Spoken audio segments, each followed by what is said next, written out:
లోకేష్ యాత్రకు జనం లేక సినిమా యాక్టర్లను పిలుచుకున్నారని ఎద్దేవా చేశారు మంత్రి అంబటి రాంబాబు. లోకేష్ యాత్ర నవరస హాస్యభరితమన్నారు. అసమర్థుడైన కుమారుణ్ణి సమర్థుణ్ణి చేయడానికి చంద్రబాబు ప్రయత్నిస్తున్నారని, అందుకే దత్తపుత్రుడి ఇంటికి చంద్రబాబు వెళ్లి సీట్లు నోట్ల గురించి మాట్లాడుకున్నారన్నారు. చంద్రబాబు ఆహ్వానం మేరకు కిరాయి తీసుకుని యాంకరింగ్ చేసే స్థాయికి పవన్ దిగజారాడని, ఇది ఏపీ ప్రజలు గమనించాలన్నారు మంత్రి అంబటి. ఒక ఆయనేమో బాలకృష్ణ, తెలుసుగా, సినిమా హీరో. బయటకు వస్తే మేసం తిప్పి హాస్యం చేయటంలో ఆయన్ని మించిన వాడు లేదు. ఆయన ఒక యాంకరు, ఆయన బంధు యాంకరు. ఆయనతో చాలదంట, ఆయనకి నోట్లు కావాలి, సీట్లు కావాలి. ఆయనే దత్తపుత్రుడు పవన్ కళ్యాణ్ గారు, ఆ యాంకర్ కావాలి. తన అసమర్థుడైనటువంటి కొడుకుని సమర్థుణ్ణి చేయాలని పడుతున్న తాపత్రయం చూస్తుంటే పాపం కాస్త జాలేస్తుంది. ఎందుకంటే మెటీరియల్ లేదు అక్కడ.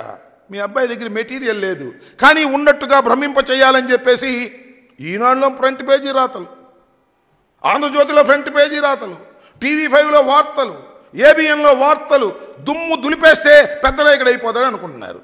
నేను అడుగుతానయ్యా, చంద్రబాబు నాయుడు గారు అంత బాగా విజయవంతమైతే మీ అబ్బాయి ఒకటి చేత పెట్టచ్చు, నువ్వు కూడా కలిపి పెట్టచ్చు. బాలకృష్ణ ఎందుకు?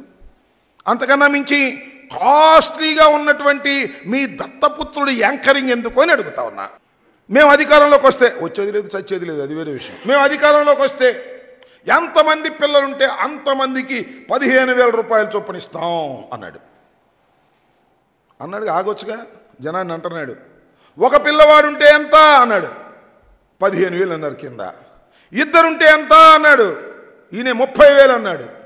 ముగ్గురుంటే ఎంత అన్నాడు కింద. వాళ్ళు 45,000 అంటుంటే ఈయన ముగ్గురుంటే 90,000 అన్నాడు.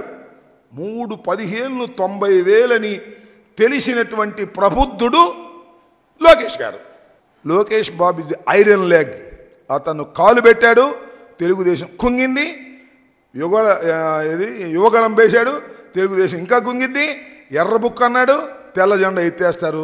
రాసుకోండి, చూసుకోండి. అప్పుడు ఎలక్షన్ తర్వాత శ్రీమద్ రమారమణ గోవిందే భలే సెట్ చేశాడు యాంకర్లు మాత్రం. ఒక ఆయన మామను సెట్ చేశాడు, ఒక ఆయన దత్తపుత్రుని సెట్ చేశాడు. రేపు పెద్ద షో చేసి బ్రహ్మాండంగా జరిగిందని చెప్పుకుని ఈనాళ్ళు ఫ్రంట్ పేజీల్లో రాసుకుని టికెట్ల కోసం ఎగబడతారేమో చూస్తున్నారు. తెలుగుదేశం టికెట్ అడిగేవాడే లేని పరిస్థితి వస్తుంది రాబోయే కాలంలో, చూడండి అని ఈ సందర్భంగా నేను చెప్పదలుచుకున్నాను.